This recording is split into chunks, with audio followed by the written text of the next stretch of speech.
Good morning and welcome to the Bald and Bored YouTube channels with me, Tony, and sometimes the missus, Nat. Well, today we're going to be talking about why I chose the ADV over some of the other brands available like the Yamaha NMAX, the Aprilia SR200, the Zontes and a few other brands. But first, let's get on the bike and head towards Sarasin Bridge. We are starting our journey off from the Robinsons shopping mall. This one's located in an area known as Thalang. Following the main highway up past the airport and onto Sarasin Bridge. This particular route's not the most scenic, but today, as we're talking about things that influenced me towards a Honda rather than one of the other brands, I will keep the scenic route for another time.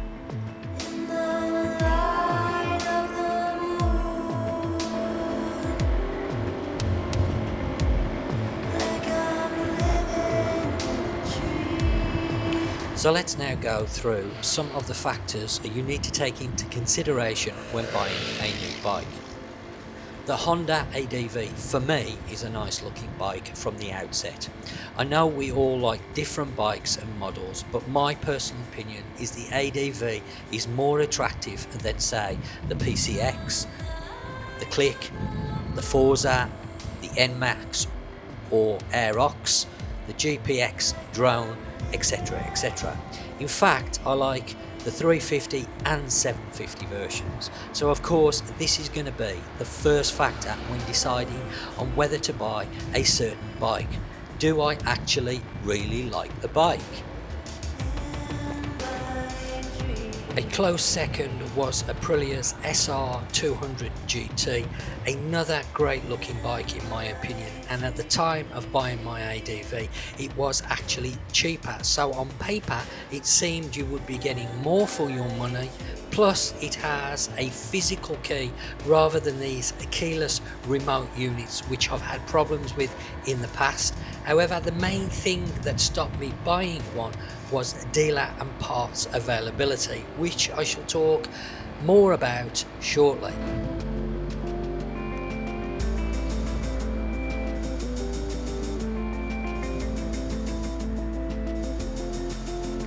Normally the next step would be a test ride to find out if the bike fits your needs with things like seating position, handling and performance.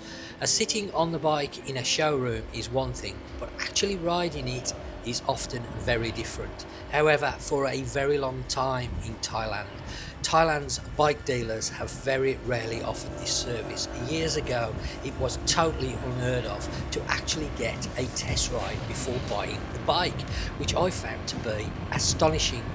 How the hell can you make an informed decision about a particular bike if you've never ridden it? Fortunately, things are slowly getting better in regards to this, with a few dealers now offering this service, including Honda. Not all, and I must stress there are still a lot of restrictions.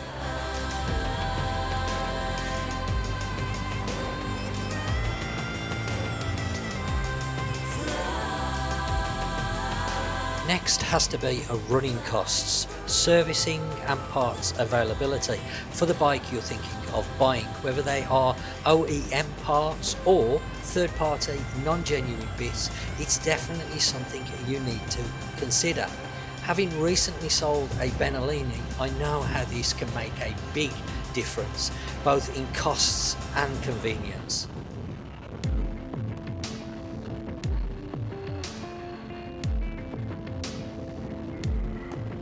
Which brings us on to the subject of dealers. Now Honda are way ahead of the competition. As of 2026 they have over 1,200 authorised motorcycle dealers across 574 cities here in Thailand, believe it or not. So servicing and getting a hold of parts isn't going to be an issue, and that's without all the third-party shops and online suppliers. Now Yamaha, who I thought were a big player here in Thailand, and I guess they are in some respects, but they have nowhere near the amount of dealerships that Honda have. They currently have Around 60 authorised Yamaha motorcycle dealerships located across 52 cities, but I will say that getting parts, whether they're OEM or third party, generally isn't going to be difficult to get hold of, nor is the servicing of the bikes. We do have Yamaha dealers here in Phuket, so again that wouldn't be a worry if I was to buy a Yamaha. Now GPX, which I believe are a Thai made bike, and they do models such as the drone, which is basically a copy of Honda's PCX.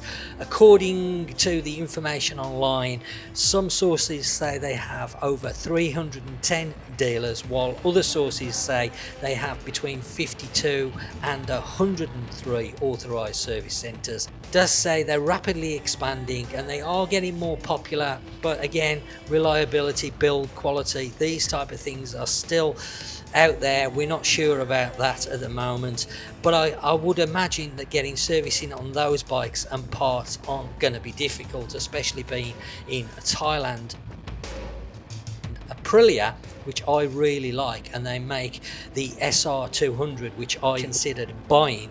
Their presence in Thailand is limited and primarily centralised, so around Bangkok. They don't have a large network of standalone dealers. We do have one here in Phuket, but they are in a shared showroom with Vespa. Again, limited dealers there. Servicing is actually done next door at Yamaha.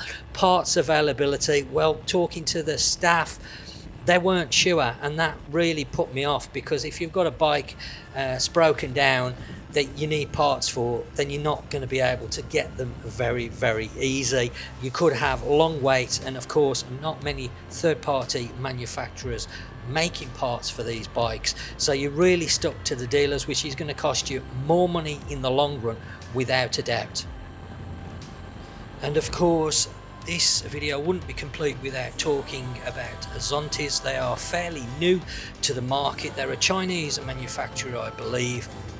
The dealerships, approximately between 80 to 96 authorised dealers, are located throughout Thailand. The network is expanding, with the majority of locations in or around Bangkok.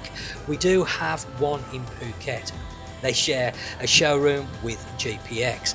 Now, talking to the staff in the Zontes showroom, that's what really put me off, because they didn't seem to be very up on parts availability. Some of the girls said, oh, just a few weeks, while others said a lot longer. Body panels can take up to 12 weeks to get for the bikes, which that's quite a long wait, especially if you've got a bike that works within a rental business as well. That wouldn't be good for a rental business, because the bike wouldn't be able to be used if the panels were badly damaged. So again, it's of parts availability.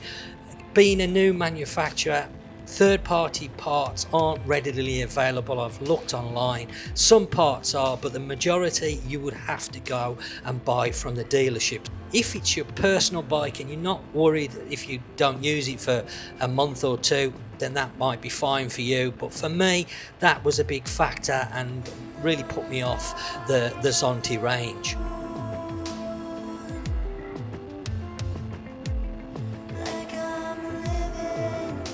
Next is something that is high on my personal list when buying a new bike, which is customer service, and how willing a dealership is to help their customers. After all, when you're spending money, it's nice to have professional, informed staff who can actually answer your questions without a blank expression of not knowing what the hell you're talking about. With the missus having a hire business, we have looked at many different bikes and bike manufacturers, and have spoken with numerous dealerships here in Phuket. Honda have always been good as regards this. Not perfect, I'm going to stress that, but a lot better than some who seem to think their bikes will sell themselves, with the staff not even bothering to lift their heads up from their mobile phones, even when there's customers on the dealer floor. My personal experiences of the main Yamaha dealer here in Phuket has been a very disappointing one. And this is the main reason why we don't have any Yamahas, as both me and Nat do actually like some of the Yamaha models. However, I have found their bikes to be more expensive generally, with a lower customer service. Personally, I don't like the look of the NMAX, but they are a popular bike with higher customers, so the missus was keen to possibly buy one. But every time we have visited Yamaha showrooms in the past, their staff have not been welcoming, and I get the impression that the staff really don't care whether you buy or not. Again, these are my personal experiences. Do drop some comments below and share yours. I will say I do like the look of the X-Max and T-Max that Yamaha do, but I don't like the prices, and those bikes seem to carry a certain image of who rides them, which I'm not a fan of.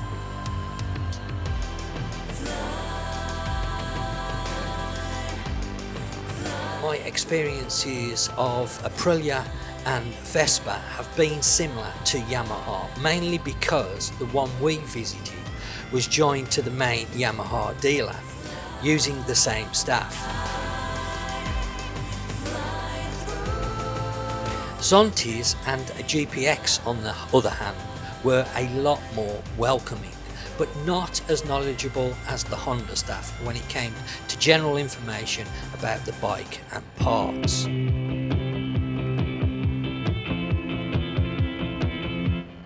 I guess the last thing to cover is of course warranties. Most bike manufacturers will offer some kind of warranty on their bikes, but as we all know, this is only any good if they stand by it and not make some silly excuse as to why the warranty doesn't cover your particular issue, which can often happen here in Thai.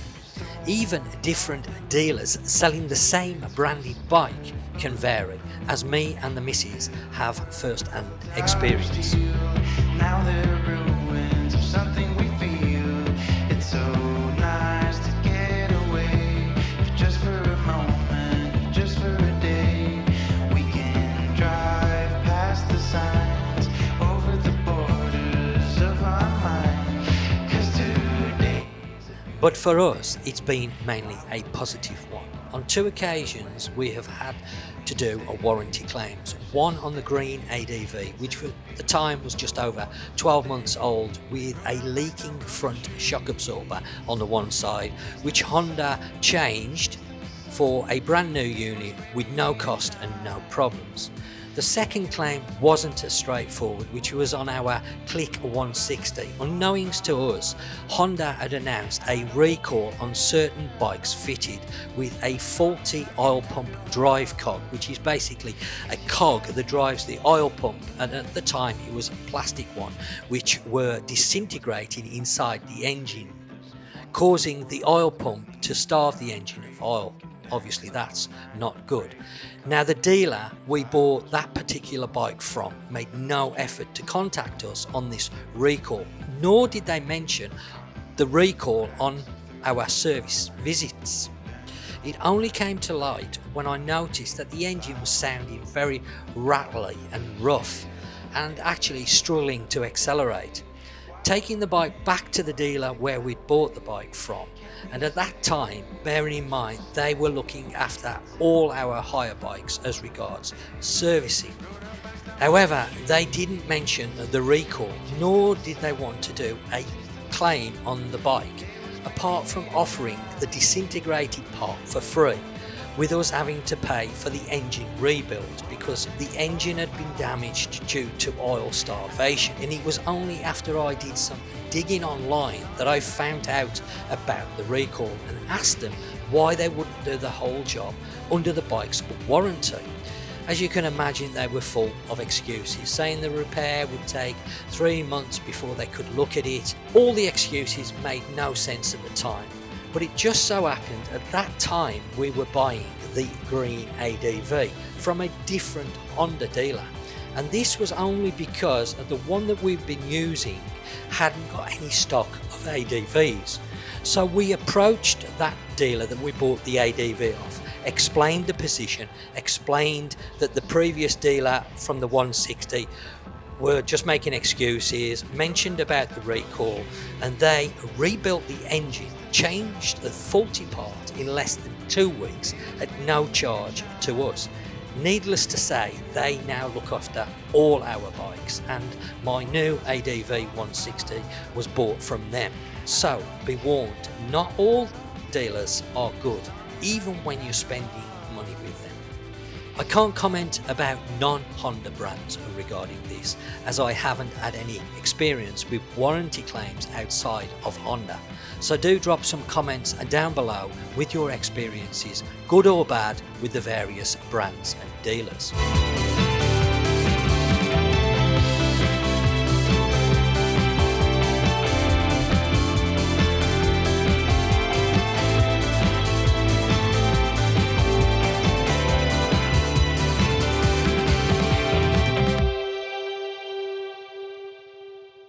Well, I hope you've enjoyed today's video, this ride up to Sarasin Bridge. Next time I will pick the more scenic route, but I hope today's video has answered a few questions about why I picked the Honda ADV over other brands. If you're new to the channel, please take a look around and consider subscribing. If you have enjoyed today's video, of course, give it a thumbs up. And I guess that's it. I will catch you very soon.